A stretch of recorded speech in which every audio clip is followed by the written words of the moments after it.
Allah subhanahu wa ta'ala, who we believe is Almighty God, is not exclusively God only for the Muslims or the Arabs.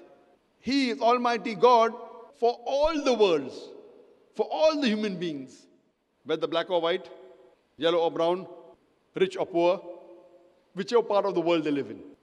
And Allah says in the Quran in Surah Fatiha, chapter number 1, verse number 2, Alhamdulillahi Rabbil Alameen.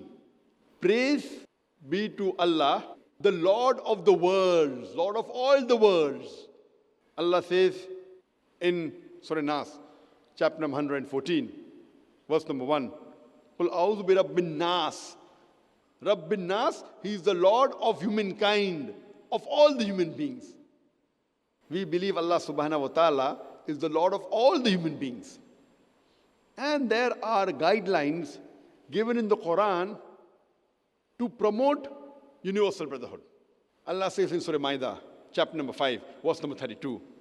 Here Allah subhanahu wa ta'ala says that if you kill any other human being, whether Muslim or non-Muslim, unless it be for murder or for spreading corruption in the land, if you kill any innocent human being, it is as though you have killed the whole of humanity. And if you save any human being, whether Muslim or non-Muslim, it is as though you have saved the whole nation, all the human beings. Therefore, murder is one of the major sins in Islam. This disrupts universal brotherhood. Therefore, Islam prohibits it. Killing any innocent human being is prohibited. Allah also says that robbing is prohibited. Allah says in Surah Ma'idah, chapter number 5, verse number 38, that man and woman should not rob. And the third pillar of Islam is zakat. That is, every rich human being who has a saving of more than the nisab level, more than 85 grams of gold, he or she should give 2.5% of that excess wealth in charity every lunar year. If every rich human being in the world gives zakat, poverty will be eradicated from this world. There will not be a single human being who will die of hunger. Zakat and charity increases the universal brotherhood and decreases the gap between the rich and the poor. Allah says in Surah Ma'un, chapter number 107, verse number 1 to 7, أَرَيْتَ الَّذِي يُكَذِّبُ بِالدِّينِ فَذَلِكَ الَّذِي يَدُعُ الْيَتِيمَ وَلَا يَحُضُّ عَلَى طَعَامِ الْمِسْكِينِ فَوَيْلٌ لِلْمُصَلِّينَ الَّذِينَ مِنْ صَلَاتِهِمْ سَاهُونَ الَّذِينَ هُمْ يُرَاءُونَ وَيَمْنَعُونَ الْمَاعُونَ.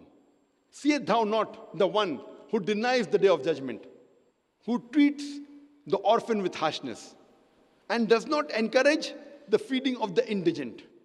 Woe to those who are neglectful of the prayers. Woe to those who pray only to be seen by men, and they do not even provide neighborly needs. So Allah says, if you provide neighborly needs, it encourages brotherhood. It's the duty of Muslims to help the neighbors. And our beloved Prophet Muhammad said that he is not a Muslim who sleeps with his full stomach while the neighbor is hungry. That means Islam does not give you permission to sleep with a full tummy when your neighbor is hungry, when your neighbor doesn't have food to eat. Allah says in the Quran, in Surah Israr, chapter number 17, verse number 26 and 27, that do not be a spendthrift, do not be extravagant in spending money. For verily, a spendthrift is the brother of the devil. So if you are a spendthrift, it discourages universal brotherhood. And being a spendthrift is a sign of the brother of the devil. Allah says in Surah Baqarah, chapter number 2, verse number 188, that spend not your wealth as a bait for the judges in order to eat up other people's wealth.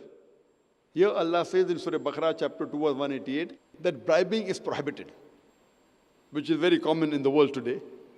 If you bribe, it disrupts the universal brotherhood.